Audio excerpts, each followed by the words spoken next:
الحمد للہ رب العالمین والصلاة والسلام علی سید الانبیاء خاتم النبیین محمد وآلہ واصحابہ اجمعین اما بعد فاعوذ باللہ من الشیطان الرجیم بسم اللہ الرحمن الرحیم وَإِذَا قِيلَ لَهُمْ آمِنُوا كَمَا آمَنَ النَّاسِ قالوا أنؤمن كما آمن السفهاء ألا إنهم هم السفهاء ولكن لا يعلمون وقال الله تبارك وتعالى في كتابه المجيد لقد رضي الله عن المؤمنين إذ يبايعونك تحت الشجرة فعلم ما في قلوبهم وأنزل السكينة عليهم وأثابهم فتحا قريبا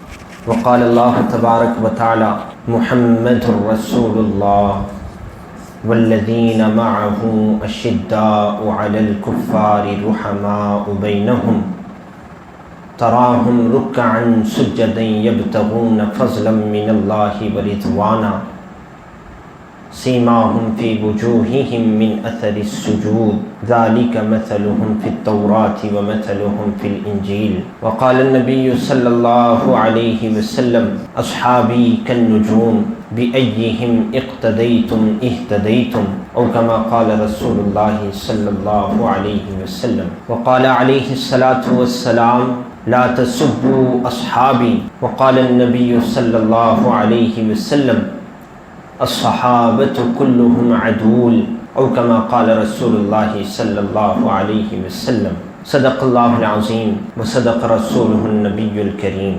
عزیز محترم حاضرین کرام، ابتدا میں بطور مقدمہ اور تمہید ایک بات ذکر کرنا مناسب سمجھتا ہوں، آپ حضرات توجہ فرمائیں۔ محترم سامعین، دراصل مسجد کے ممبر اور محراب سے اختلافات کو ذکر کیا جائے اور فرقہ واریت کو فروغ دیا جائے اور عقائد کی ایسی بحثیں جس سے اصلاح ممکن نہ ہو، ایسی بحثیں مسجد کے ممبر اور محراب سے پیش کی جائیں، عام طور سے میں اس کو مناسب نہیں سمجھتا ہوں۔ میرا یہ خیال ہے کہ مسجد کا محراب یہ فرقہ واریت کے لیے ہرگز نہیں ہے، یہاں اس کی بالکل بھی گفتگو نہیں ہونی چاہیے، اس کے دوسرے میدان ہوتے ہیں۔ لیکن جہاں بات آ جاتی ہے ایمان کی، جہاں بات آ جاتی ہے دین کی حقانیت کی، اور جہاں بات آ جاتی ہے عقیدے کی سلامتی کی، تو وہاں پھر ضرورت پیش آتی ہے اس بات کی کہ مسجد کے ممبر اور محراب سے بھی لوگوں کو آگاہ کیا جائے اور دین و ایمان کی حفاظت کے لیے تیار کیا جائے۔ اس وقت ضرورت پیش آ جاتی ہے کہ خانقاہوں سے بھی اس بات کو ظاہر کیا جائے اور لوگوں کو اس بات کے لیے تیار کیا جائے کہ یہ موقع ایمان کی اور دین کی حفاظت کا ہے۔ جب بات آ جاتی ہے ایمان اور دین کی حقانیت اور حفاظت کی، اس وقت ضرورت پیش آتی ہے اگر میدان کو سجانے کی، تو اس وقت میدان سجانا بھی ناگزیر ہوتا ہے، یعنی ضروری ہوتا ہے۔ تو جب موقع ہو میدان سجانے کا تو میدان اس وقت سجایا جائے، یہ وقت کا تقاضا ہے۔ اور جب موقع ہو مسجد کے ممبر اور محراب سے کہ عقیدے اور دین اور ایمان کی پہرہ داری کا عنوان لوگوں کے سامنے ذکر کیا جائے، اس وقت لوگوں کے سامنے خطاب عام کے ذریعے مسجد کے ممبر اور محراب سے عقیدے کی حفاظت کا سبق دینا، اور اس وقت صحیح کو صحیح، غلط کو غلط بتانا، جس کو احقاق حق اور ابطال باطل کہا جاتا ہے، یعنی حق کو حق بتانا اور غلط کو غلط بتانا، اس وقت ضروری ہو جاتا ہے۔ یہ ایک بات بطور تمہید اور مقدمے کے میں نے آپ کے سامنے رکھی ہے۔ غرض عنوان کی طرف آتے ہیں۔ عنوان دراصل بزرگوں ایسا ہے کہ اللہ تبارک و تعالیٰ نے اپنے فضل و احسان سے ہمیں اسلام و ایمان جیسی دولت عطا فرمائی ہے۔ اللہ تبارک و تعالیٰ نے جو اسلام نازل کیا، اس کے مکمل احکامات کو، اس کے مکمل شرائع کو، اس کے مکمل قوانین کو خود اللہ تبارک و تعالیٰ نے مرتب کیا، اور پیارے آقا و مولا حضرت محمد مصطفیٰ صلی اللہ علیہ وسلم کے نورانی قلب پر اللہ تبارک و تعالیٰ نے بذریعہ وحی پوری شریعت اسلامی کو نازل فرمایا۔ اب اللہ تبارک و تعالیٰ نے جو شریعت اسلامی رسول اللہ صلی اللہ علیہ وسلم کے قلب اطہر پر نازل فرمائی، اس کے نازل ہونے کو دیکھنے والی ہستیاں اور شخصیات جنہوں نے رسول اللہ صلی اللہ علیہ وسلم تک پہنچی ہوئی وحی کو آپ صلی اللہ علیہ وسلم سے حاصل کیا، رسول اللہ صلی اللہ علیہ وسلم کی صحبت میں رہے، پیارے آقا صلی اللہ علیہ وسلم کی تربیت میں رہے، جنہوں نے رسول اللہ صلی اللہ علیہ وسلم کی صبح بھی دیکھی، جنہوں نے رسول اللہ صلی اللہ علیہ وسلم کی شام بھی دیکھی، جنہوں نے پیارے آقا صلی اللہ علیہ وسلم کا سفر بھی دیکھا، جنہوں نے رسول اللہ صلی اللہ علیہ وسلم کا حضر بھی دیکھا، اور جنہوں نے رسول اللہ صلی اللہ علیہ وسلم کا زندگی بھر کے سارے معاملات کا بھی جو ہے رسول اللہ صلی اللہ علیہ وسلم کے سارے معاملات کا بھی نظارہ کیا اور دیکھا، اور رسول اللہ صلی اللہ علیہ وسلم کے قلب اطہر پر نازل ہونے والی وحی اور رسول اللہ صلی اللہ علیہ وسلم کے نورانی دل پر اترنے والے اللہ تبارک و تعالیٰ کے دین، اللہ کے کلام، اللہ کے قرآن کو اپنی آنکھوں سے دیکھا، اور رسول اللہ صلی اللہ علیہ وسلم سے وہ دین سیکھا، حاصل کیا، اور ہم تک پہنچنے کے لیے، ہم تک دین پہنچانے کے لیے، اور ہمارے بعد آنے والے قیامت تک آنے والے لوگوں تک دین و قرآن، اسلام و احکام پہنچانے کے لیے جنہوں نے اپنی تن من دھن کی بازی لگا دی، جنہوں نے اس بات کی پرواہ نہیں کی کہ اگر میں اس قرآن کو پہنچانے کے لیے اپنے گھر سے نکل جاؤں گا تو پھر میں واپس آ کر اپنی اولاد کا یا اپنے ماں باپ کا یا اپنی بیوی کا میں دوسری مرتبہ چہرہ دیکھ سکوں گا یا نہیں دیکھ سکوں گا، جنہوں نے اس بات کی بھی پرواہ نہیں کی، رسول اللہ صلی اللہ علیہ وسلم پر قرآن پاک اترتا دیکھا، رسول اللہ صلی اللہ علیہ وسلم کے قلب منور پر قرآن پاک اترنے کی گواہی دی، وحی کی گواہی دی، آپ صلی اللہ علیہ وسلم سے قرآن پاک لیا اور اس امانت کو آگے تک پہنچایا۔ وہ مبارک ہستیاں، وہ مبارک شخصیات حضرات صحابہ کرام ہیں۔ حضرات صحابہ کرام ہمارے اور پیارے آقا صلی اللہ علیہ وسلم کے درمیان ایک مضبوط کڑی ہیں، ایک مضبوط واسطہ ہیں۔ اگر صحابہ کرام نہ ہوتے تو بزرگوں کیا خیال ہے، اگر صحابہ کرام کے ذریعے ہم تک دین و ایمان اور اسلام اور قرآن اور احکام شریعت کی اگر اہمیت نہ پہنچتی تو کیا خیال ہے، صحابہ کرام نہ ہوتے تو کیا ہم آج اس مسجد میں یہاں بیٹھے ہوئے نظر آتے؟ اگر صحابہ کرام جیسی مبارک شخصیات نہ ہوتی تو کیا خیال ہے ہم نے جو ابھی مغرب کی نماز ادا کی ہے، کیا ہم مغرب کی نماز پڑھتے؟ صحابہ کرام جیسی مبارک شخصیات اور ہستیاں اگر نہ ہوتی تو کیا خیال ہے ہمارے سروں پر ٹوپیاں اور پگڑیاں نظر آتی؟ کیا خیال ہے اگر صحابہ کرام نہ ہوتے تو کیا ہمیں نماز معلوم ہوتی؟ کیا ہمیں قرآن معلوم ہوتا؟ اس سے آگے بڑھ کر میں بتاؤں، اگر صحابہ کرام نہ ہوتے تو کیا ہمیں یہ بات معلوم ہوتی کہ ماں باپ کا ادب کرنا چاہیے، بڑوں کا ادب و احترام ہوتا ہے، چھوٹوں پر شفقت کی جاتی ہے؟ اگر صحابہ کرام نہ ہوتے، میں آگے بڑھ کر بتاؤں، کیا ہمیں طہارت کا طریقہ معلوم ہوتا؟ کیا ہمیں غسل کا طریقہ معلوم ہوتا؟ کیا وضو کا طریقہ معلوم ہوتا؟ بالراست بغیر کسی واسطے کے حضرات صحابہ کرام نے رسول اللہ صلی اللہ علیہ وسلم کی صحبت میں، پیارے آقا صلی اللہ علیہ وسلم کی تربیت میں، آپ صلی اللہ علیہ وسلم کے ساتھ رہتے ہوئے رسول اللہ صلی اللہ علیہ وسلم سے وحی کو بھی حاصل کیا، رسول اللہ صلی اللہ علیہ وسلم سے قرآن کو بھی سیکھا، رسول اللہ صلی اللہ علیہ وسلم سے احکام شریعت کو بھی سیکھا۔ ہاں، صحابہ کرام نے پیارے آقا صلی اللہ علیہ وسلم سے طہارت کا طریقہ، وضو کا طریقہ، غسل کا طریقہ، نماز کا طریقہ، روزے کا طریقہ، زکوٰۃ کا طریقہ، حج کا طریقہ صحابہ کرام نے رسول اللہ صلی اللہ علیہ وسلم سے سیکھا اور بعد والوں یعنی ہمیں بھی سکھایا۔ اگر صحابہ کرام کو درمیان سے ہٹا دیا جائے تو پھر دعویٰ ہمارا یہ ہو سکتا ہے کہ واقعی قرآن پاک رسول اللہ صلی اللہ علیہ وسلم پر نازل ہوا ہے؟ ہم میں کون ہے جس نے اپنی آنکھوں سے وحی کے اترنے کو دیکھا؟ ہم نے صحابہ کرام کی بات پر دل سے یقین کیا، اس کو اپنا عقیدہ بنایا۔ صحابہ کرام نے بیان کیا رسول اللہ صلی اللہ علیہ وسلم کی اس حالت میں وحی نازل ہوئی، ہم نے مان لیا کہ وحی نازل ہوئی۔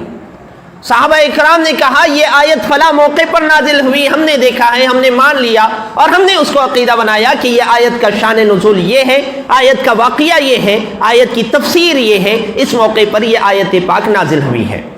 اسی سے متعلق ہم نے آیت سے اپنے احکام بھی سیکھے، اپنا دین بھی سیکھا، اپنے اعمال بھی ڈھالے۔ ہم نے صحابہ کرام کو اپنے لیے ایک معیار بنایا۔ صحابہ کرام نے ہمیں احادیث پہنچائی، رسول اللہ صلی اللہ علیہ وسلم کا سونا جاگنا، بیٹھنا اٹھنا، آپ کا کچھ کام کرنا، آپ صلی اللہ علیہ وسلم کا کچھ ارشاد فرمانا، کہ صحابہ کرام نے اس کو دیکھ کر آئندہ والوں تک نہیں پہنچایا۔ صحابہ کرام کے ہم پر اتنے احسانات ہیں، اتنے احسانات ہیں، ہم اگر اپنی پوری زندگی بھی صحابہ کرام کی تعریف بیان کرنے میں، صحابہ کرام کے لیے ایصال ثواب میں اگر گزار دیں تو ہم نے کسی صحابی کا حق ادا نہیں کیا۔ صحابہ کرام کے مقام اور رتبے کو پہچانے۔ صحابہ کرام کا مقام اور رتبہ یہ ہے کہ اب قیامت تک بزرگوں ممکن ہے کہ حفاظ، ممکن کیا یقینی بات ہے، قیامت تک کئی حفاظ قرآن پیدا ہوں گے، کئی لوگ ہوں گے جو قرآن پاک کو حفظ کریں گے اللہ کے فضل سے۔ قیامت تک ممکن ہے کہ کئی علماء دین پیدا ہوں گے، قیامت تک ممکن ہے کہ مفسرین پیدا ہوں گے، قیامت تک ممکن ہے کہ شراح حدیث، حدیث کی تشریحات کرنے والے پیدا ہوں گے، قیامت تک فقہاء کرام پیدا ہوں گے، مفتیان پیدا ہوں گے، اور اللہ تبارک و تعالیٰ کی برگزیدہ شخصیات، بزرگان اور اللہ تبارک و تعالیٰ کے اولیاء پیدا ہوں گے، خطب بھی ہوں گے، ابدال بھی ہوں گے۔ کہ یہ بات ممکن ہے قیامت سے پہلے پہلے کوئی صحابی پیدا ہو جائے؟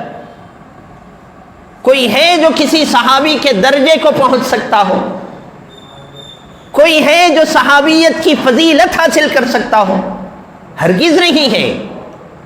اگر پوری زندگی بھی لگا دے، ایک گھڑی کے لیے رسول اللہ صلی اللہ علیہ وسلم کی صحبت نہیں مل سکتی، صحابیت کا مقام اور رتبہ نہیں مل سکتا۔ صحابیت کا وہ مقام اور وہ فضیلت ہے کہ ایک آدمی جس نے ایمان کی حالت میں پیارے آقا حضرت محمد مصطفیٰ صلی اللہ علیہ وسلم کا دیدار کیا اور ایمان کے ساتھ اس دنیا سے رخصت ہوا، ایسا آدمی صحابی کہلاتا ہے۔ صحابیت کا مقام اور رتبہ اس روایت پاک سے سمجھیں۔ رسول اللہ صلی اللہ علیہ وسلم نے ارشاد فرمایا، اگر تم میں کا کوئی آدمی احد کے پہاڑ کے برابر سونا خرچ کرے، اللہ تبارک و تعالیٰ کی راہ میں صدقہ کرے، وہ صحابی نے جو ایک کھجور کی گٹھلی یا آدھی گٹھلی صدقہ کی ہے، اس کے ثواب کو نہیں پہنچ سکتا۔ یہ صحابہ اکرام کا مقام ہے، اللہ تبارک و تعالیٰ نے ان کو وہ فضیلت عطا فرمائی۔ اور فضیلت بھی کیسی، اللہ اکبر! قرآن پاک پارہ 1 سورہ بقرہ بیان کرتے ہیں، وَإِذَا قِيلَ لَهُمْ آمِنُوا كَمَا آمَنَ النَّاسِ، اور جب لوگوں سے یعنی مشرکین سے کہا جاتا ہے کہ تم ایمان لاؤ جیسے دوسرے لوگ ایمان لائے ہیں۔ قرآن پاک جس زمانے میں نازل ہو رہا تھا، اس زمانے میں قرآن پاک نے کہا جیسے دوسرے لوگ ایمان لائے ہیں تم بھی ایمان لاؤ۔ قرآن پاک کے نزول کے زمانے میں ایمان لانے والے حضرات صحابہ کرام ہیں، اور قرآن پاک رب تعالی یہاں حکم فرماتے ہیں کہ جیسے یہ لوگ ایمان لائے ہیں تم بھی ایمان لاؤ۔ ایمان کن جیسا ہو؟ قرآن پاک بیان کرتے ہیں، اذا قیل لہم آمنوا کما آمن الناس، جیسے صحابہ کرام ایمان لائے ہیں تم بھی ایمان لاؤ۔ تمہارا ایمان منظور ہے، قبول ہے، ایکسپٹ ہے، تم مومن گنے جاؤ گے، مومن شمار ہوگے اس وقت جب کہ تمہارا ایمان حضرات صحابہ کرام کے ایمان جیسا ہوگا۔ یہی تو قرآن پاک کا بیان ہے، آمنوا کما آمن الناس، جیسے صحابہ کرام ایمان لائے تم بھی ایمان لاؤ۔ یہ صحابہ کرام کی فضیلت ہے۔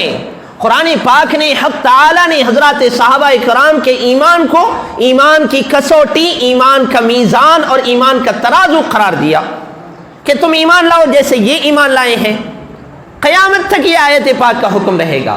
اور قیامت تک کے لیے حضرات صحابہ اکرام کا ایمان تمام مومنین کے لیے ایمان کی کسوٹی اور ایمان کا ایک میزان مقرر ہے کہ حضرات صحابہ اکرام کے ایمان سے انچ برابر بھی اگر ایمان میں فرق ہوگا تو یہ آدمی حضرات صحابہ اکرام کے ایمان جیسا نہیں ہو سکتا. قرآن پاک کے اس حکم پر کہ ایمان لاؤ جیسے صحابہ ایمان لائے اس پر عمل کرنے والا نہیں ہو سکتا. تو غرض حضرات صحابہ اکرام کو اللہ تبارک و تعالیٰ نے جو مقام و رتبہ عطا فرمایا، ایمان کی کسوٹی حضرات صحابہ اکرام کو قرار دی. اعمال کی کسوٹی پیارے آقا صلی اللہ علیہ وسلم ذکر کرتے ہیں، اصحابی کالنجوم، میرے صحابہ ستاروں کی طرح ہیں. ایمان میں بھی صحابہ اکرام کی مشابہت ہو، اعمال میں کہتے ہیں بِأَيِّهِمْ اِقْتَدَيْتُمْ اِهْتَدَيْتُمْ، ہدایت پانا چاہتے ہو، سیدھے راستے پر رہنا چاہتے ہو، اللہ کی مرضیات پر چلنا چاہتے ہو تو پھر اقتدیتم اہتدیتم، حضرات صحابہ اکرام کی اقتدا کرو. ایمان میں صحابہ اکرام کو دیکھنا، ایمان میں صحابہ اکرام کی پیروی کرنا قرآن پاک نے کہا.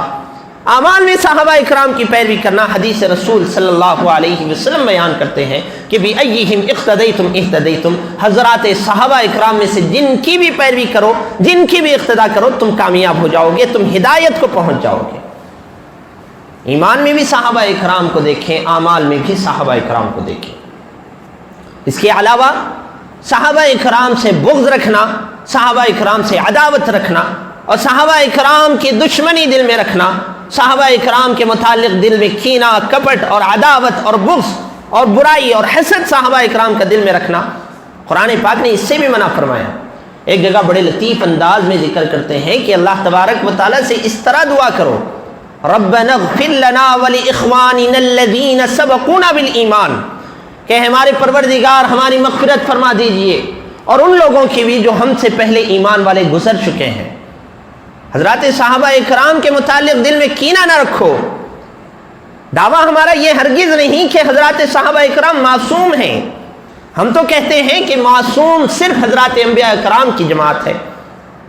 معصوم کہتے ہیں ایسے آدمی کو جس سے کوئی غلطی، جس سے کوئی گناہ نہیں ہو سکتا. ہم کہتے ہیں اس بات پر ایمان ہے کہ حضرات انبیاء اکرام معصوم ہیں، ان سے غلطی اور گناہ سرزد نہیں ہو سکتے، اور صحابہ اکرام محفوظ ہیں. حضرات انبیاء اکرام معصوم ہیں، حضرات صحابہ اکرام محفوظ ہیں. معصوم اور محفوظ میں تھوڑا سا فرق ہوتا ہے. فرق ایسا ہے کہ معصوم کہتے ہیں اس شخص کو، اس شخصیت کو جس سے کوئی گناہ نہیں ہو سکتا، اور محفوظ کہتے ہیں اس آدمی کو جو گناہ کے بعد رہ نہیں سکتا. گناہ کے بعد جب تک توبہ نہ کرے، اللہ تبارک و تعالیٰ سے صلح نہ کرائے، اللہ تبارک و تعالیٰ سے معافی تلافی نہ کر لے اور اللہ تبارک و تعالیٰ سے اپنا معاملہ صاف اور کلیئر نہ کر لے، اس وقت تک وہ آدمی اطمینان سے نہیں رہتا. ایسے آدمی کو محفوظ کہتے ہیں. اور یہ حضرات صحابہ اکرام کی مقدس جماعت ہیں. ان کے متعلق اہل السنت والجماعت، اہل السنت والجماعت کا بھی مختصراً مفہوم سمجھیں، جو رسول اللہ صلی اللہ علیہ وسلم کی سنتوں، پیارے آقا صلی اللہ علیہ وسلم کے طریقوں، والجماعت اور حضرات صحابہ اکرام کی سنتوں، حضرات صحابہ اکرام کے طریقوں پر جو چل رہا ہے، جو قائم ہے، اس کو اہل السنت والجماعت کہا جاتا ہے. تو اہل السنت والجماعت کا حضرات صحابہ اکرام کے متعلق عقیدہ بھی یہ کہ کوئی صحابی بھی رسول اللہ صلی اللہ علیہ وسلم کی صحبت میں رہنے والے صحابہ اکرام میں سے کوئی صحابی بھی ایسا نہیں ہے کہ جو دنیا سے گناہ کے ساتھ رخصت ہوا ہو. اہل سنت والجماعت اس سلسلے میں یہ راہ اختیار کرتے ہیں اور یہ عقیدہ بناتے ہیں کہ صحابہ اکرام محفوظ ہیں.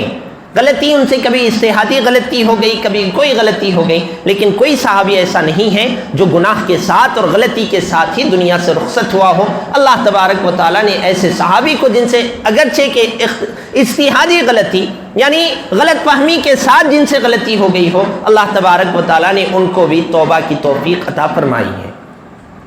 اب کیا خیال ہے، ایک آدمی وہ ہے جس نے اللہ تبارک و تعالیٰ سے توبہ کر لی اور اللہ تبارک و تعالیٰ نے اس کے گناہ کو مٹا دیا. کیا آپ حضرات نے حدیث پاک کا مفہوم سنا ہے؟ بیان کرتے ہیں پیارے آقا صلی اللہ علیہ وسلم روایت پاک کا مفہوم، جب کوئی آدمی اللہ تبارک و تعالیٰ سے سچی توبہ کرتا ہے، اللہ تبارک و تعالیٰ اس کے نامہ اعمال سے گناہ کو مٹا دیتے ہیں، بلکہ جو فرشتہ گناہ لکھنے والا ہے اس فرشتے کو بھی بھلا دیتے ہیں۔ اب جس کی پردہ داری، جس کے ساتھ ستاری کا معاملہ، جس کی لغزشوں پر پردہ ڈالنے اور اس کو معاف کرنے کا معاملہ اللہ تبارک و تعالیٰ کی جانب سے ہو، اللہ تبارک و تعالیٰ سے جس کی صلح ہو گئی ہو، اور اللہ تبارک و تعالیٰ جس کو اپنا ولی بنائے ہو، اور اللہ تبارک و تعالیٰ نے جس کے متعلق ارشاد فرمایا اولئک هم الفائزون، کہ یہی وہ لوگ ہیں جو کامیاب ہونے والے ہیں۔ اللہ تبارک و تعالیٰ نے جن کے متعلق ارشاد فرمایا اولئک هم الراشدون، یہی وہ لوگ ہیں جو راہ راست پر ہیں، سیدھے راستے پر ہیں۔ اب کیا اس آدمی کی غلطیوں کو ہم کھینچیں، اس آدمی کی غلطیوں کو ہم بیان کریں؟ اللہ تبارک و تعالیٰ نے جس کو رسول اللہ صلی اللہ علیہ وسلم کی صحبت کے لیے چنا، اللہ تبارک و تعالیٰ نے جس کو رسول اللہ صلی اللہ علیہ وسلم کی شاگردیت کے لیے چنا، اللہ تبارک و تعالیٰ نے وہ پہلی جماعت کا انتخاب کیا کہ وحی کے نزول کو وہ دیکھیں، وحی کو وہ سیکھیں اور لوگوں تک وحی کو پہنچائیں۔ اللہ تبارک و تعالیٰ نے قرآن کے محفوظ رکھنے کا وعدہ فرمایا، تو کیا دین کے محفوظ رکھنے کا یہ وعدہ نہیں ہے؟ اللہ تبارک و تعالیٰ نے دین کے محفوظ رکھنے کے لیے جس جماعت کا انتخاب کیا، اس جماعت کی اگر ہم غلطیوں کو شمار کریں، اس کی غلطیوں کو نکالنے کے لیے بیٹھیں، تو کہ یہ ہماری غلطی نہیں ہے۔ اہل سنت والجماعت کا عقیدہ ہے کہ صحابہ میں سے کوئی ایسا نہیں ہے کہ جو دنیا سے غلطی کے ساتھ رخصت ہوئے ہوں، اور یہ بات ہے کہ صحابہ اکرام کو اللہ تبارک و تعالیٰ نے اگرچہ کہ غلط فہمی کے ساتھ کوئی اجتہادی غلطی ہو جائے تو ان کو اللہ نے توبہ کی توفیق عطا فرمائی اور اللہ تبارک و تعالیٰ سے ان کا معاملہ صاف ہو گیا۔ اب جس کو اللہ معاف کریں، ہم اس کی غلطیوں کو گننے والے کون ہوتے ہیں؟ تو عزیز سامعین کرام، حضرات صحابہ اکرام کی بے شمار فضیلتیں اور بے شمار کمالات اور خوبیاں پیغمبر اسلام حضرت محمد مصطفیٰ صلی اللہ علیہ وسلم کی زبانی ظاہر ہوئی۔ حضرات صحابہ اکرام کا بڑا مقام و رتبہ ہے۔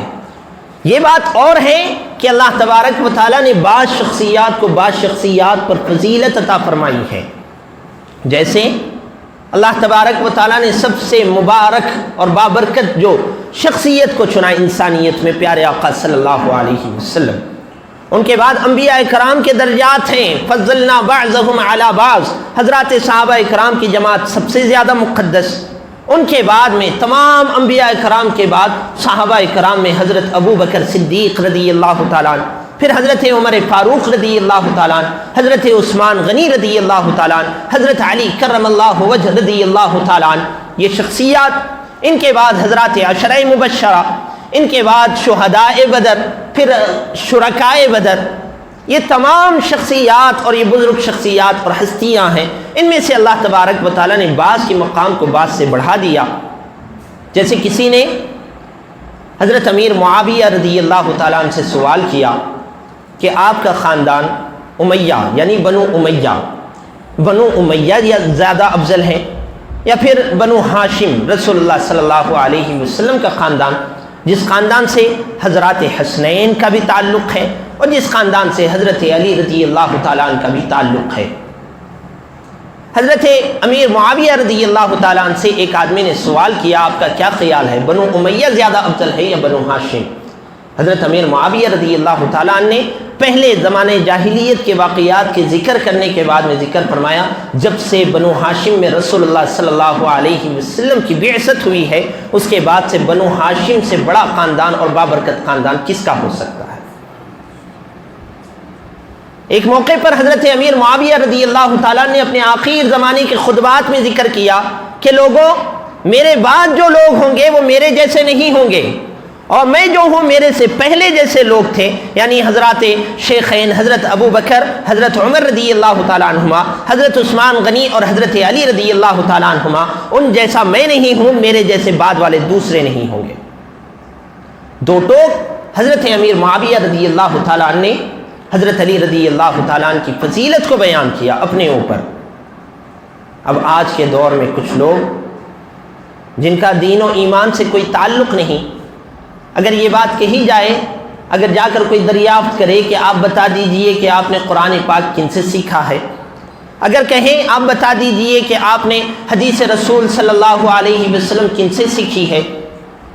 بے محابہ کے اپنے دل سے گھڑے ہوئے احادیث کے مفاہیم اور مطالب بیان کر رہے ہیں، بتائیے یہ جو آپ نے حدیث کا مطلب بیان کیا اس کی کچھ سند بتا سکتے ہیں؟ اس حدیث کے مطلب اور اس تفسیر اور اس مفہوم کا تمہارا استاد کون ہے؟ نہیں بتا سکتا۔ من مانی دل کی گھڑی ہوئی باتیں کہیں سے سن لی سنا لی، ان باتوں کو لا کر لوگوں کے درمیان میں ذکر کرتے ہیں اور حضرات صحابہ اکرام پر تبرہ کرتے ہیں، حضرات صحابہ اکرام پر انگلی اٹھاتے ہیں۔ ارے افسوس کا مقام تو یہ ہے، حضرات صحابہ اکرام کے ایمان میں شک کرتے ہیں، حضرات صحابہ اکرام کی دیانت داری میں شک کرتے ہیں، حضرت امیر معاویہ رضی اللہ تعالیٰ عنہ کی امانت داری میں شک کرتے ہیں، حضرت امیر معاویہ رضی اللہ تعالیٰ عنہ کی دین داری میں اور ان کے کردار پر انگلیاں اٹھاتے ہیں۔ ذرا تو ہوش کے ناخن لیں، جانتے ہیں حضرت امیر معاویہ رضی اللہ تعالیٰ عنہ کون ہے؟ اللہ کے رسول صلی اللہ علیہ وسلم پر جب کبھی وحی نازل ہوتی، رسول اللہ صلی اللہ علیہ وسلم جو کہ امی ہے، امی کا مطلب سمجھیں جس نے دنیا میں کسی سے لکھنا پڑھنا نہ سیکھا ہو اس کو امی کہتے ہیں۔ رسول اللہ صلی اللہ علیہ وسلم نے دنیا میں کسی سے لکھنا پڑھنا نہیں سیکھا، اگرچہ کہ پیارے آقا صلی اللہ علیہ وسلم کو اللہ تبارک و تعالیٰ نے تمام اولین و آخرین کا علم عطا فرمایا۔ خود رسول اللہ صلی اللہ علیہ وسلم ذکر کرتے ہیں اوتیت علم الاولین والآخرین، کہ مجھے اولین و آخرین کا علم دیا گیا ہے، لیکن دنیا میں جس نے کسی سے لکھنا پڑھنا نہ سیکھا ہو اس کو امی کہتے ہیں۔ اللہ تبارک و تعالیٰ نے دنیا میں پیارے آقا صلی اللہ علیہ وسلم ہادی عالم معلم عالم کا کسی کو استاد نہیں بنایا۔ رسول اللہ صلی اللہ علیہ وسلم کا دنیا میں کوئی استاد نہیں، پیارے آقا صلی اللہ علیہ وسلم نے دنیا میں کسی سے لکھنا نہیں سیکھا۔ پھر جب وحی نازل ہوتی تھی پیارے آقا صلی اللہ علیہ وسلم کے پاس حضرت جبریل امین آ کر وحی پہنچاتے تھے۔ رسول اللہ صلی اللہ علیہ وسلم بعض صحابہ کرام کو یاد فرماتے وحی کو لکھنے کے لیے، ان جماعت میں ان کاتبین وحی کو لکھنے والی جماعت میں ایک مبارک نام حضرت امیر معاویہ رضی اللہ تعالیٰ عنہ کا ہے۔ یہ حضرت امیر معاویہ رضی اللہ تعالیٰ عنہ کا مقام و مرتبہ ہے۔ حضرت امیر معاویہ رضی اللہ تعالیٰ عنہ اللہ تبارک و تعالیٰ کا انتخاب ہے۔ اللہ نے حضرت امیر معاویہ رضی اللہ تعالیٰ عنہ کو چنا ہے۔ آپ کا کیا خیال ہے؟ اللہ تبارک و تعالیٰ نے قرآن پاک کو نازل کیا، قرآن پاک کے نزول کے دنوں کو اللہ نے چنا نہیں چنا؟ اللہ تبارک و تعالیٰ نے قرآن پاک کو تمام مہینوں کے سردار رمضان المبارک میں نازل کیا یا نہیں کیا؟ انا انزلناہ فی لیلۃ القدر، اللہ تبارک و تعالیٰ نے تمام راتوں میں لیلۃ القدر کو چنا یا نہیں چنا؟ اللہ تبارک و تعالیٰ نے دن کو چنا قرآن کے نزول کے لیے، لیلۃ القدر کی رات کو چنا، رمضان المبارک کے مہینے کو چنا۔ اللہ تبارک و تعالیٰ نے قرآن پاک کے نزول کے لیے تمام فرشتوں کا سردار حضرت جبریل علیہ السلام کو وحی لے جانے کے لیے چنا۔ اللہ تبارک و تعالیٰ نے قرآن کے نزول کے لیے پیارے آقا صلی اللہ علیہ وسلم کو جو نبیوں کے سردار ان کو چنا۔ تو کیا خیال ہے قرآن پاک کو لکھنے کے لیے اللہ تبارک و تعالیٰ کسی منافق کا سہارا لیں گے؟ کہ اللہ تبارک و تعالیٰ کسی مومن کامل کو نہیں چنے گا؟ اللہ تبارک و تعالیٰ نے مہینوں کو چنا، دنوں کو چنا، اور ارسال کرنے والے پہنچانے والے فرشتوں کو چنا، پیغمبروں کے سردار کو چنا۔ تو کیا جب آیت نازل ہوئی، آج آیت کا پہلا دن ہے، آج یہ آیت نازل ہوئی ہے، اس آیت کو اللہ تبارک و تعالیٰ کسی منافق کے حوالے کر دیں گے؟ کیا خیال ہے اللہ تبارک و تعالیٰ اس آیت کو کسی ایسے شخص کے حوالے کریں گے جس آدمی کا کردار اچھا نہیں ہے؟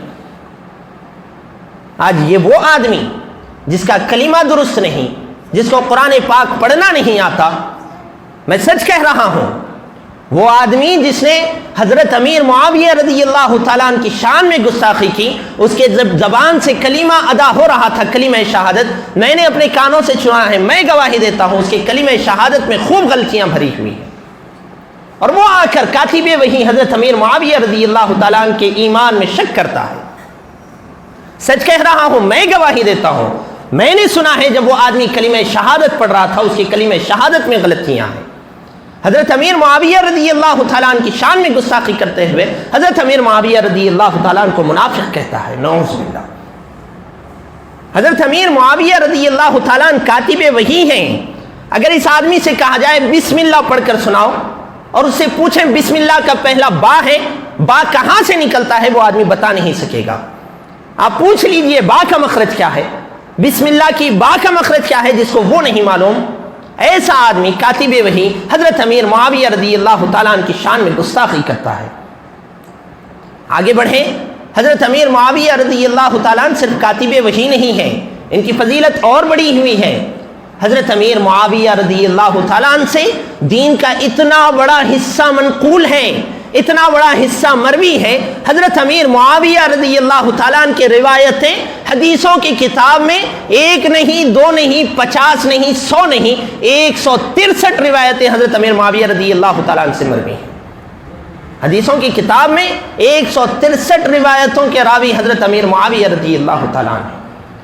اب بتائیے تو دین کا اتنا بڑا حصہ حضرت امیر معاویہ رضی اللہ تعالیٰ عنہ پر اگر شک ہوگا تو کیا قرآن پاک کی کتابت پر شک نہیں ہوگا؟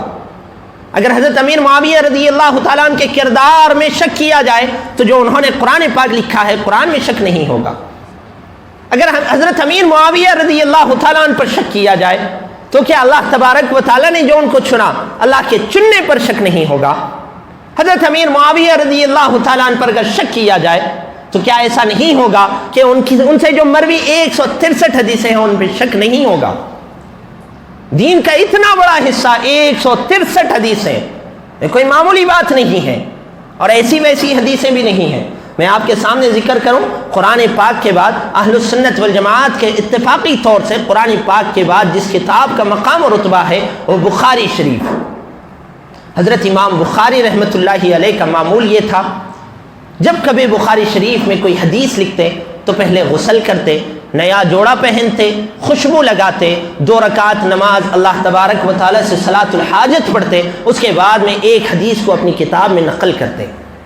اللہ تبارک و تعالیٰ نے حضرت امام بخاری رحمۃ اللہ علیہ کو یہ کرامت عطا فرمائی کہ جب کبھی کسی حدیث کو وہ دیکھتے تو ان کو پورا اندازہ صحیح ہو جاتا کہ یہ حدیث کہاں تک صحیح ہے اور اس کے اندر دشمنان اسلام نے کتنی ملاوٹ کی ہے. تو حضرت امام بخاری رحمۃ اللہ علیہ نے حضرت امیر معاویہ رضی اللہ تعالیٰ عنہ کی مرویات میں سے 8 حدیثوں کو اپنی کتاب صحیح بخاری میں جگہ دی ہے. وہ شخصیت جن کی لاکھوں حدیثوں کا ذخیرہ جن کے دل و دماغ میں اللہ تبارک و تعالیٰ نے محفوظ کیا, اس کے اندر سے چن کر تھوڑی سی حدیثوں کو ایک کتاب میں لکھ کر بخاری شریف کے وہ کاتب ہوتے ہیں. کیا حضرت امام بخاری رحمۃ اللہ علیہ لاکھوں حدیثوں میں عاجز آ گئے ایک منافق کی, نعوذ باللہ, ایک منافق کی روایت کو ذکر کرنے میں؟ حضرت امام بخاری رحمۃ اللہ علیہ نے اپنی کتاب صحیح بخاری کے اندر حضرت امیر معاویہ رضی اللہ تعالیٰ عنہ سے منقول 8 روایتوں کو ذکر کیا ہے. ان کے شاگرد حضرت امام مسلم رحمۃ اللہ علیہ نے اپنی کتاب صحیح مسلم کے اندر حضرت امیر معاویہ رضی اللہ تعالیٰ عنہ سے منقول 9 حدیثوں کو ذکر کیا ہے, اور 4 حدیثوں میں دونوں ملتے ہیں, متفق علیہ روایتیں ہیں. یہ حضرت امیر معاویہ رضی اللہ تعالیٰ عنہ کا مقام و رتبہ ہے. حضرت امیر معاویہ رضی اللہ تعالیٰ عنہ کی فضائل کیا بیان کریں. 20 سال تک حضرت امیر معاویہ رضی اللہ تعالیٰ عنہ نے مسلمانوں اور مومنین کی امارت سنبھالی ہے اور خلافت سنبھالی ہے. 20 سال تک خلافت سنبھالنے والے امیر حضرت امیر معاویہ رضی اللہ تعالیٰ عنہ, جن کی خلافت پر بیعت کرنے والے حضرت حسن رضی اللہ تعالیٰ عنہ ہیں, جن کی خلافت پر بیعت کرنے والے حضرت حسین رضی اللہ تعالیٰ عنہ ہیں, جن کی خلافت پر بیعت کرنے والے حضرت عبداللہ ابن عباس رضی اللہ تعالیٰ عنہ, رئیس المفسرین, مفسرین کا جن کو سردار کہا جاتا ہے, حضرت عبداللہ ابن عباس رضی اللہ تعالیٰ عنہما, جن کی خلافت پر بیعت کرنے والے اور جن کی خلافت کے تحت رہنے والے حضرات حسنین رضی اللہ تعالیٰ عنہما جیسی شخصیات, حضرت حسن رضی اللہ تعالیٰ عنہ نے جن کی خلافت, جن سے صلح کرتے ہوئے خلافت ان کو سونپی, اور حضرت امیر معاویہ رضی اللہ تعالیٰ عنہ کے خلیفہ ہونے پر حضرت حسن رضی اللہ تعالیٰ عنہ نے بیعت کی اور ان کو اپنا خلیفہ تسلیم کیا. ایسے آدمی کے کردار پر شک کیا جائے, یہ کوئی انصاف کی بات ہے یا کوئی سمجھداری کی بات ہے؟ یا ایسے آدمی کا کیا خیال ہے دین سے, دینی علوم سے, دینداری سے کوئی تعلق ہے؟ حضرات صحابہ اکرام کی تو وہ شخصیات ہیں. پیارے آقا صلی اللہ علیہ وسلم نے ذکر فرمایا کہ میرے صحابہ کو لعن طعن مت کرو, میرے صحابہ کو برا نہ کہو, میرے صحابہ سارے کے سارے عادل ہیں، سب کے سب نیک مزاج ہیں. ہاں، کیونکہ پیارے آقا صلی اللہ علیہ وسلم نے ان کی تربیت کی ہے. کیا خیال ہے اگر کسی بچے یا کسی نوجوان کی تربیت پر انگلی اٹھائی جائے اس کے باپ کو برا نہیں دکھے گا؟ کسی بچے کے کردار اور کیریکٹر پر غلطی نکالی جائے اور اس کو برا کہا جائے تو کیا اس کے گھر والوں، اس کے ماں باپ کو برا نہیں دکھے گا؟ حضرات صحابہ اکرام کی تربیت تو پیارے آقا صلی اللہ علیہ وسلم نے کی ہے. حضرات صحابہ اکرام کے کردار پر اگر انگلی رکھی جائے تو کیا پیارے آقا صلی اللہ علیہ وسلم کی نعوذ باللہ تربیت میں کوئی کمی ہے؟ نعوذ باللہ رسول اللہ صلی اللہ علیہ وسلم کی صحبت میں کوئی کمی ہے؟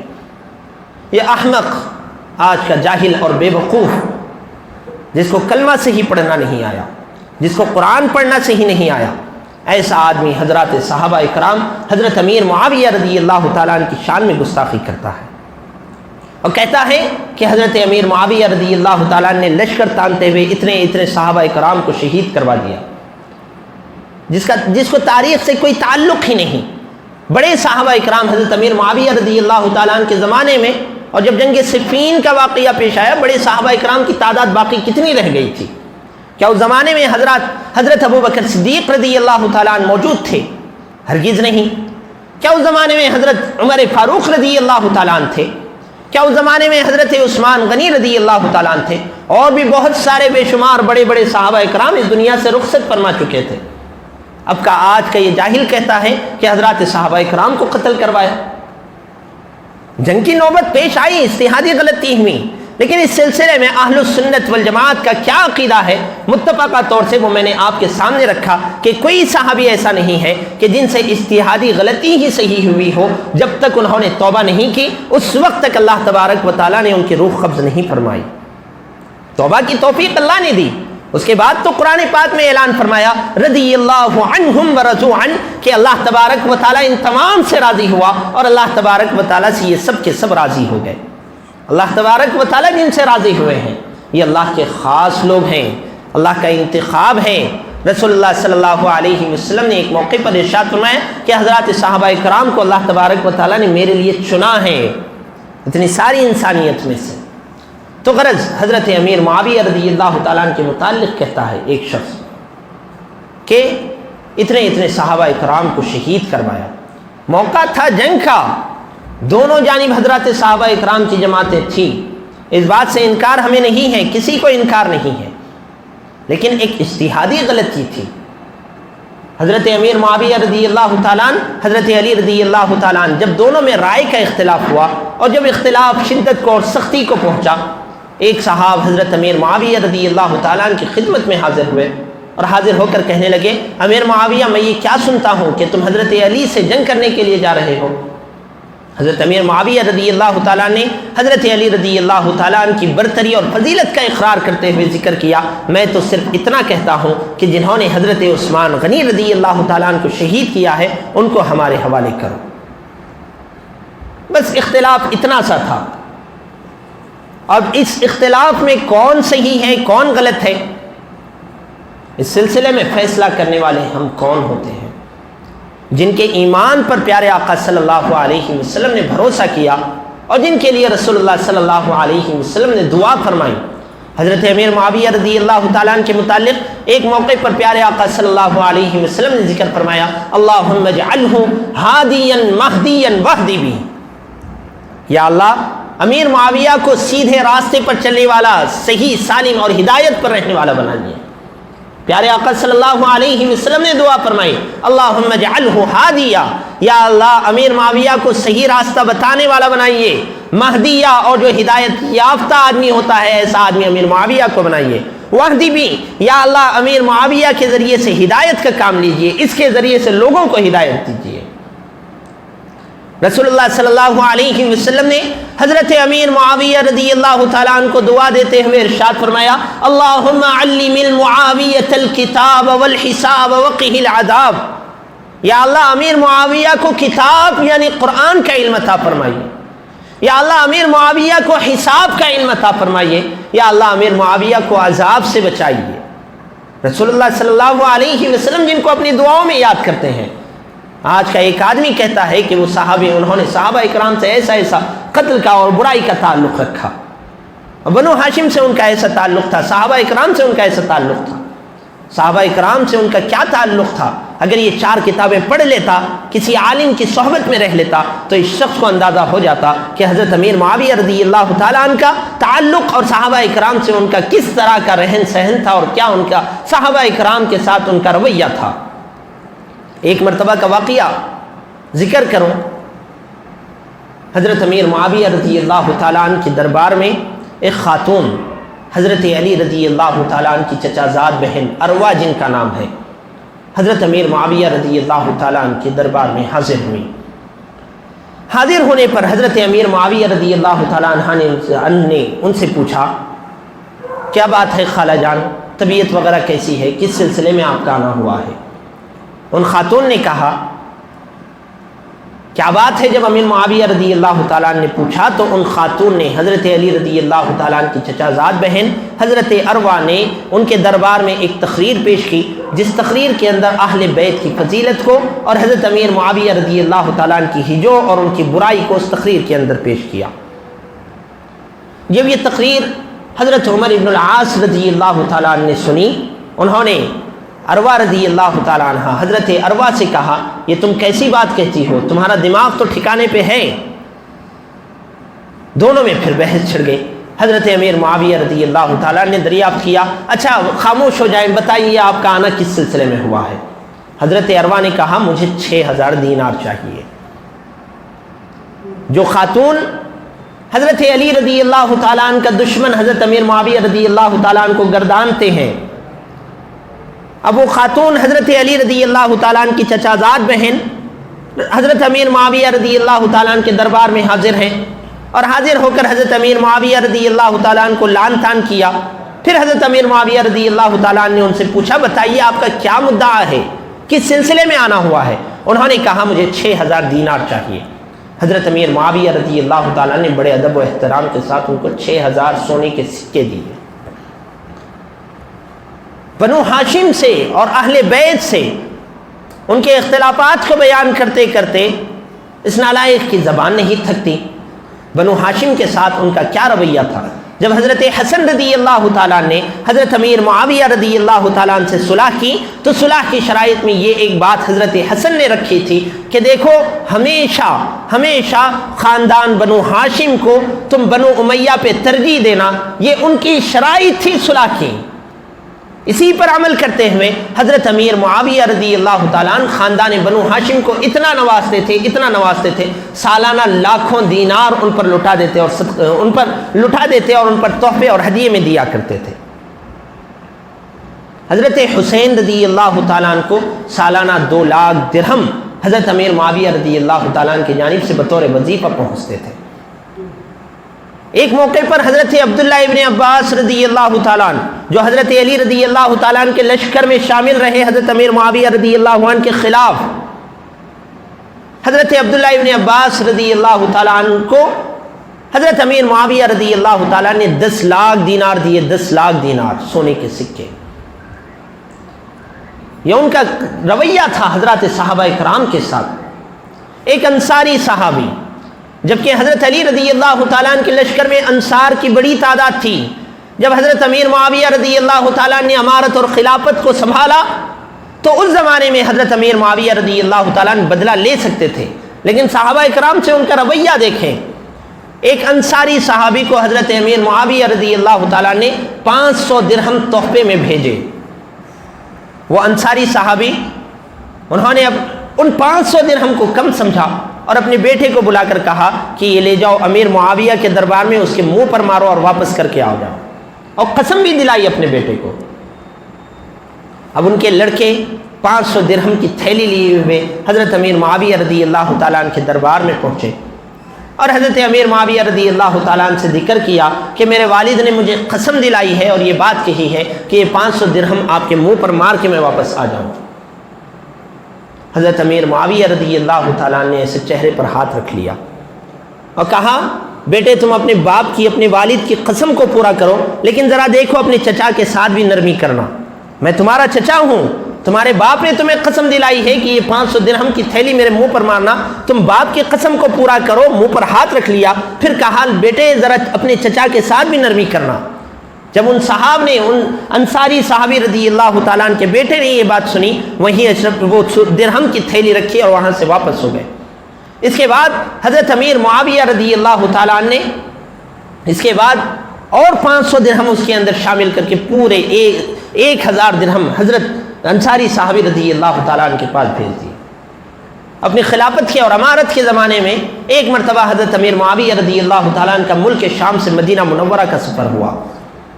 جب مدینہ منورہ حضرت امیر معاویہ رضی اللہ تعالیٰ عنہ پہنچے تو بہت سارے لوگوں نے امیر المومنین حضرت امیر معاویہ رضی اللہ تعالیٰ عنہ سے ملاقات کی، لیکن کوئی انصاری شخص حضرت امیر معاویہ رضی اللہ تعالیٰ عنہ کی ملاقات کو نہیں پہنچا۔ حضرت امیر معاویہ رضی اللہ تعالیٰ نے حضرت ابو قتادہ رضی اللہ تعالیٰ عنہ سے دریافت کیا کہ کیا بات ہے، کوئی بھی انصاری میرے ملاقات کے لیے نہیں آیا؟ تو حضرت ابو قتادہ رضی اللہ تعالیٰ نے ذکر کیا کہ ان کے پاس سواریاں نہیں ہیں۔ حضرت امیر معاویہ رضی اللہ تعالیٰ نے پوچھا ان کی سواریاں کیا ہوئی؟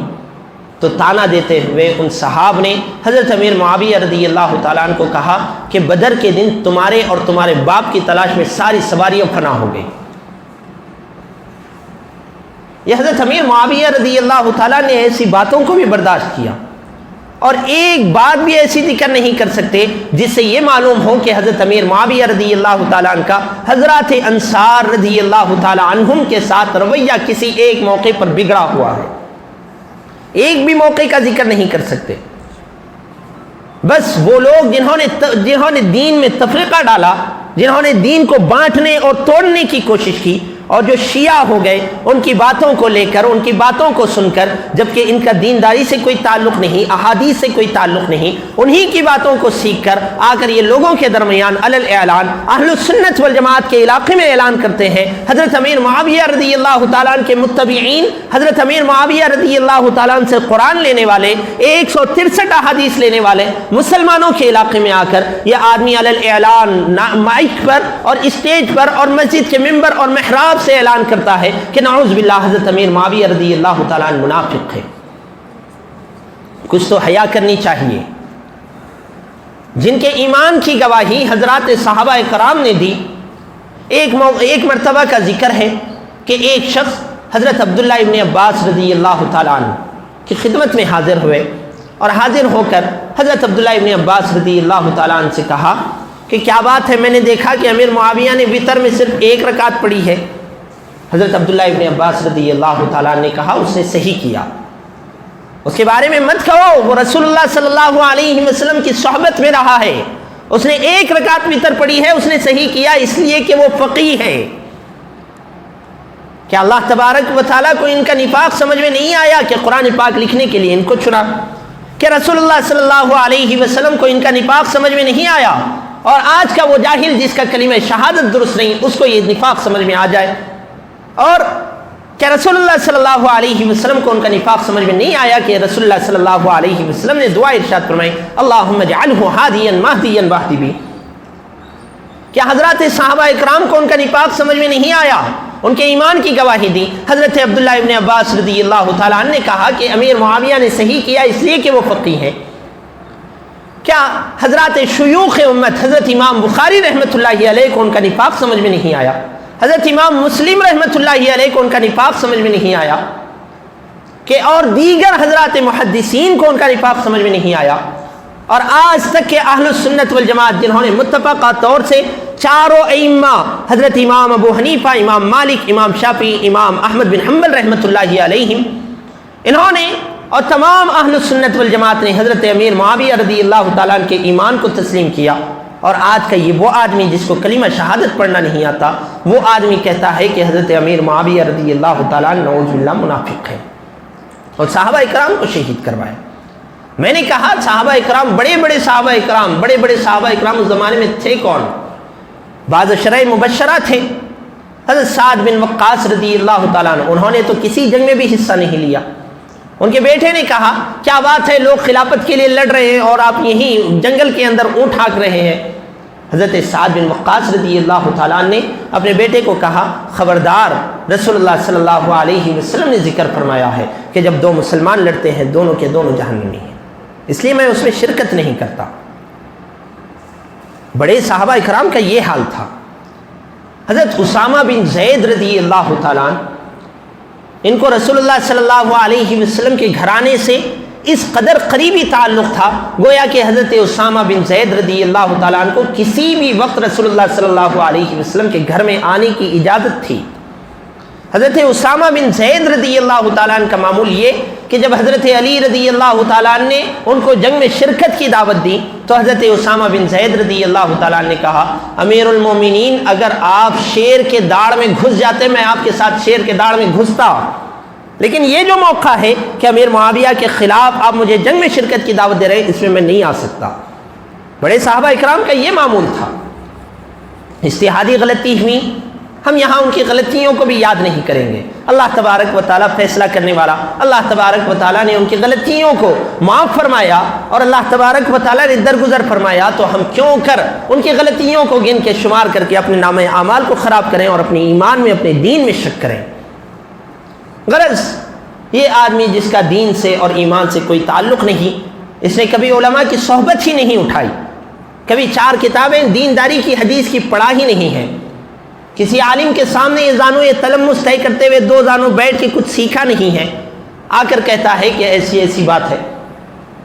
اگر دیکھا جائے حضرات علماء کرام سے رجوع ہوں تو اب تک کے تو فتاویٰ، اب تک کی ساری باتیں، اب تک کا اتفاق اس بات پر کہ حضرت امیر معاویہ رضی اللہ تعالیٰ عنہ کا تعلق اہل سنت ایمان سے ہے، اہل سنت والجماعت ذکر کرتے ہیں۔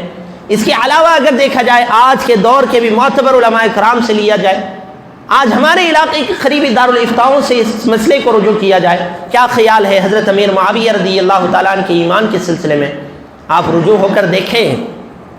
ہم نے بھی اللہ کے فضل سے حضرات اساتذہ اکرام، حضرات علماء اکرام کی صحبت میں چند کتابیں دیکھی ہیں، ہم نے بھی دارالافتاء میں تھوڑا سا وقت گزارا ہے، ہم نے بھی دارالافتاء میں ان مسئلوں پر تھوڑی سی تحقیق کی ہے، ہم نے بھی دارالافتاء سے اس سلسلے میں رجوع کیا ہے۔ زیادہ دور نہ جاتے ہوئے اپنے قریبی علاقے کے دارالافتاؤں کا ذکر کرو، جامعہ نظامیہ کا آپ فتویٰ لے لیں۔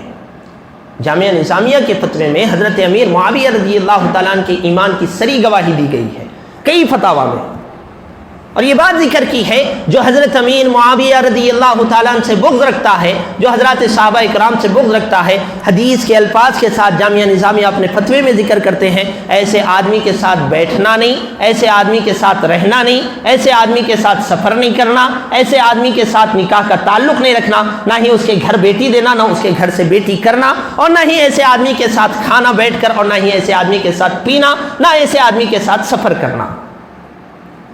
جامعہ نظامیہ نے اپنے فتوے میں یہ بات ذکر کی حدیث کے حوالے سے، اور یہ ہے کہ لوگوں سے صحبت اور بیعت اور ارادت کا تعلق رکھنے والا حضرت امیر معاویہ رضی اللہ تعالیٰ عنہ کی شان میں گستاخی کرتا ہے، اس کو توبہ کرنی چاہیے، اور حضرت امیر معاویہ رضی اللہ تعالیٰ عنہ کے لیے خوب ایصال ثواب کرنا چاہیے، اللہ تبارک و تعالیٰ سے مغفرت طلب کرنی چاہیے، اور حضرت امیر معاویہ رضی اللہ تعالیٰ عنہ کی پیروی اور اتباع کرنے والے تمام امت مسلمہ سے اس کو معافی اور تلافی کرنی چاہیے۔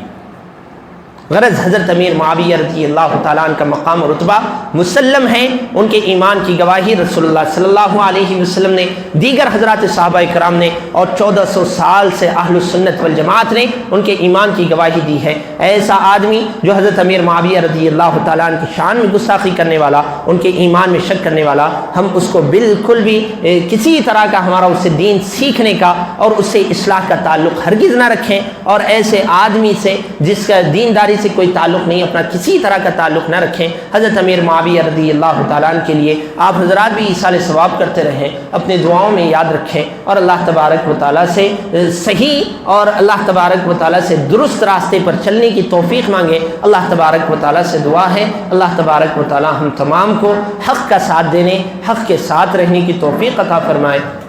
اللہ تبارک و تعالی حضرات صحابہ اکرام کی سچی محبت و عقیدت اور شرعی محبت و عقیدت ہمارے دلوں میں پیدا فرمائے۔ اللہ تبارک و تعالی ہم تمام کی جانب سے سارے صحابہ اکرام خصوصاً حضرت امیر معاویہ رضی اللہ تعالیٰ عنہ کو خوب خوب ثواب عطا فرمائے۔ اللہ تبارک و تعالی ہم تمام کی دنیا بھی بہتر کرے، آخرت بھی بہتر کرے۔ وما علینا الا البلاغ المبین۔